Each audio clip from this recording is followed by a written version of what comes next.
Hello guys, అందరు ఎట్లున్నారో మంచిగా ఉన్నారా? Welcome to NRI vlogs.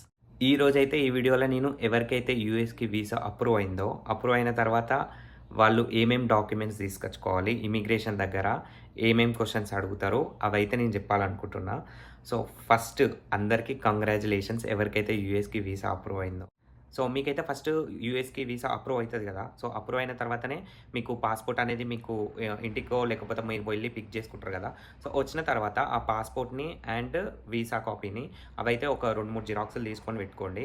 ఎందుకంటే ఇక్కడికి వచ్చినాక అవి యూజ్ అవుతాయి. లైక్ నీకు డ్రైవర్స్ లైసెన్స్కి అప్లై చేసినప్పుడు కానీ, లేకపోతే అదర్ పర్పస్కి కానీ, ఎస్ఎస్ఎన్ అప్లై చేసినప్పుడు కానీ నీకైతే ఐడెంటిఫికేషన్కి అవి అడుగుతారు. సో అవైతే తీసుకొని ఫైల్లో పెట్టుకోండి. సో దాంతోపాటు మీరు తీసుకురావాల్సిన డాక్యుమెంట్స్ మీ పాస్పోర్ట్, వీసా అండ్ ఇంకా DS-160 కన్ఫర్మేషన్, I-20 2-3 తీసుకొచ్చుకున్న పర్లేదు, జిరాక్స్‌లు యూజ్ అయితది. దాంతోపాటు మీరు ఎస్ఓపి, ఎల్ఓపి డాక్యుమెంట్స్ ఉంటాయి కదా, అవి కూడా తీసుకొచ్చుకోండి. అట్లనే ఇంకా GRE, IELTS or Duolingo score cards ఉంటాయి కదా, అవి కూడా తీసుకొచ్చుకోండి. ఎందుకంటే వరస్ట్ కేస్‌లో అడగొచ్చు. సో ఉంటే బెటరు, అవి కూడా తీసుకొచ్చుకోండి, మర్చిపోకండి. అట్లనే మీరు SEVIS payment receipt and financial documents like loan అయితే లోన్ శాంక్షన్ లెటరు అండ్ మీ బ్యాంక్‌ది బ్యాలెన్స్ సర్టిఫికేట్ ఉండిద్ది కదా, అది CACG రిపోర్ట్స్ ఏమన్నా ఉంటే కూడా అవి కూడా తీసుకొచ్చుకోండి. అట్లనే మీరు యూఎస్‌లో ఇక్కడెక్కడ స్టే చేస్తారో ఆ అడ్రస్ మీరు ఆల్రెడీ ముందే డిసైడ్ అయ్యి ఉంటారు కదా, ఆ అడ్రస్ అయితే మీరు రాసి పెట్టుకోండి. సో వారు ఒకవేళ అడిగితే ఇమిగ్రేషన్ దగ్గర మీరు చూపియనీకి ఉంటుంది. ఒకవేళ లీజ్ సైన్ ఇండియాలోనే సైన్ చేస్తే మాత్రం ఆ ఎలక్ట్రానిక్ కాపీ ఉంటుంది కదా, సో అది చూపియొచ్చు. సో అది ఒకవేళ ఉంటే తీసుకోండి.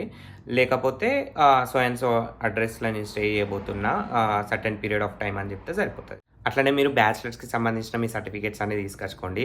లైక్ మీ మెమోస్ అన్నీ తీసుకొచ్చుకోండి and CMM provisional certificate or original degree ఉంటే అది కూడా తీసుకొచ్చుకోండి. అండ్ ట్రాన్స్క్రిప్ట్స్ కూడా ఇక్కడ అవసరం అవుతుంది, ఎందుకంటే ట్రాన్స్క్రిప్ట్స్ సబ్మిట్ చేయమంటారు కొన్ని యూనివర్సిటీ వాళ్ళు. సో అవి కూడా తీసుకొచ్చుకోండి, 1 or 2 సెట్స్. అట్లనే ఒకవేళ మీరు ప్రీవియస్‌గా వర్క్ చేసి ఉంటేనైతే వాటి పే స్లిప్స్ ఆర్ ఇంకా దానికి సంబంధించిన ఆఫర్ లెటరో లేకపోతే ఎక్స్‌పీరియన్స్ లెటరో ఉంటాయి కదా, సో అవి కూడా తీసుకొచ్చుకోండి. అట్లనే మనకు సంబంధించిన డాక్యుమెంట్స్ ఉంటాయి కదా ఇండియాలో, like Aadhaar card, PAN card, voter ID and driver's licence ఇంటర్నేషనల్‌ది కావచ్చు. సో ఇవి ఉంటాయి కదా, సో ఇవన్నీ అందులో పెట్టేసేయండి. యూజ్ అయితాయా అంటే చెప్పలేము, అయితే అవ్వచ్చు. అండ్ ఇంకా మీకు సంబంధించిన క్రెడిట్ ఆర్ డెబిట్ కార్డ్స్ అవైతే ఏం యూజ్ కావు, ఎందుకంటే ఇక్కడ డిఫరెంట్ బ్యాంక్స్ ఉంటాయి కాబట్టి. సో మీకు ఒకవేళ కావాలంటే తెచ్చుకోండి, లేకపోతే ఇంటికాడ ఇచ్చేసి రండి. అండ్ ఇంకా మీరు ఈ 4X కార్డ్ తెచ్చుకుంటారు కదా, అంటే ఒకవేళ మీ లోన్ వాళ్ళు ఇచ్చినప్పుడు లేకపోతే డిఫరెంట్ బ్యాంక్ వాళ్ళు ఇచ్చినప్పుడు, సో అది ఇస్తే మాత్రం తీసుకొచ్చుకోండి. సో ఇక్కడ కొన్ని ఏటీఎమ్స్ దగ్గర పనిచేస్తుంది 4X card, not every ATM, charge అయితే ఎక్కువనే ఉంటుంది. బట్ తీసుకొచ్చుకోండి, యూజ్ అవుతుంది. ఓ క్యాష్ తీసుకొచ్చుకోవాలనుకుంటే క్యాష్ తీసుకొచ్చుకోండి. అండ్ మేక్ ష్యూర్ నేను చెప్పిన డాక్యుమెంట్స్ అన్నీ మీ క్యారీ బ్యాగ్లో పెట్టుకోండి. లైక్ మీరు ఎప్పటికీ మీతో ఉంటుంది చూడండి ఆ బ్యాగ్, ఆ బ్యాగ్లోనే పెట్టుకోండి. లైక్ చెక్ ఇన్ బ్యాగ్స్లో కానీ లేకపోతే ఇంకా వేరే ఏదైనా బ్యాగ్లో కానీ అట్లా కూడా పెట్టుకోకండి. సో మోస్ట్లీ మీకు ఇమిగ్రేషన్లో అడిగే క్వశ్చన్స్ ఏంటంటే ఎందుకు వచ్చిరని అడుగుతాడు, like why you came to United States అని. సో అప్పుడు మీరు ఏం చెప్తారు, లైక్ సో అండ్ సో యూనివర్సిటీలో నాకు వచ్చింది అడ్మిషన్ అండ్ నేను అందులో చదువుకోనికి మాస్టర్ చేయడానికి వచ్చినా అని చెప్తారు. సో అప్పుడు మీరు I-20 చూపిస్తే సరిపోతుంది. సో బేసికల్లీ ఇంతకన్నా ఎక్కువ అడగరు అండ్ 1 or 2 క్వశ్చన్సే అడుగుతారు. సో దానికి మీరైతే ప్యానిక్ అవ్వకుండా చెప్పేస్తే అయిపోతుంది. కాకపోతే దరిద్రం బాలేకపోతే ఏమవుతుంది, ఇంకా వాళ్ళకేమన్నా ఇన్ఫర్మేషన్ అంత కరెక్ట్ లేదు అనుకున్నప్పుడు మాత్రమే లైక్ మీ అడ్మిషన్ లెటర్ చూపెట్టమని అడుగుతాడు. లేకపోతే లైక్ మీ ప్రీవియస్ ఇంకేమన్నా అడ్మిషన్స్ ఉన్నాయా అని చూపెట్టమని అడుగుతాడు.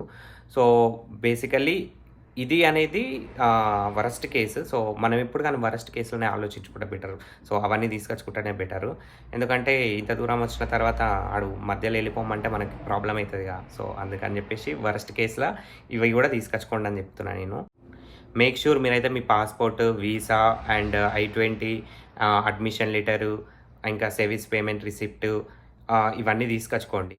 ఇంకా ఫండ్స్ విషయానికి వస్తే ఆల్రెడీ మీరు మీ లోన్ శాంక్షన్ లెటరు అండ్ మీ బ్యాంక్ బ్యాలెన్స్ సర్టిఫికేట్ ఇవన్నీ తీసుకొచ్చుకుంటారు కదా. సో మోస్ట్లీ వరస్ట్ కేసులో ఏమవుతుంది, ఒకవేళ అడిగితే చూపెట్టొచ్చు, లేకపోతే లైట్. సో ఉంటే బెటర్ అని నేను చెప్తున్నా అంతే. సో మోస్ట్లీ ఫైనాన్షియల్ ఏం అడగడు. ఇక్కడ ఎందుకు వచ్చినావు అని అడుగుతాడు. ఇక్కడ నుంచి ఎక్కడికి పోతావు అని అడుగుతాడు. సో అడ్రస్ ప్రూఫ్ ఆల్రెడీ చెప్పిన కదా, అడ్రస్ ప్రూఫ్ కూడా తీసుకొచ్చుకోండి. సో వాడు ఏ అడ్రస్, ఎక్కడ స్టే చేస్తావు, ఎన్ని మంత్స్ స్టే చేస్తావు అని అడిగితే అవైతే మీరు చెప్పొచ్చు. సో అదన్నమాట మ్యాటర్. సో ఇది గైస్, మీకు కనుక ఒకవేళ ఈ వీడియో నచ్చితేనైతే లైక్ చేయండి, షేర్ చేయండి, అండ్ మీకు ఏమైనా క్వశ్చన్స్ ఉంటే మాత్రం కామెంట్ సెక్షన్లో అడగండి, అండ్ సబ్స్క్రైబ్ అయితే చేసుకోండి.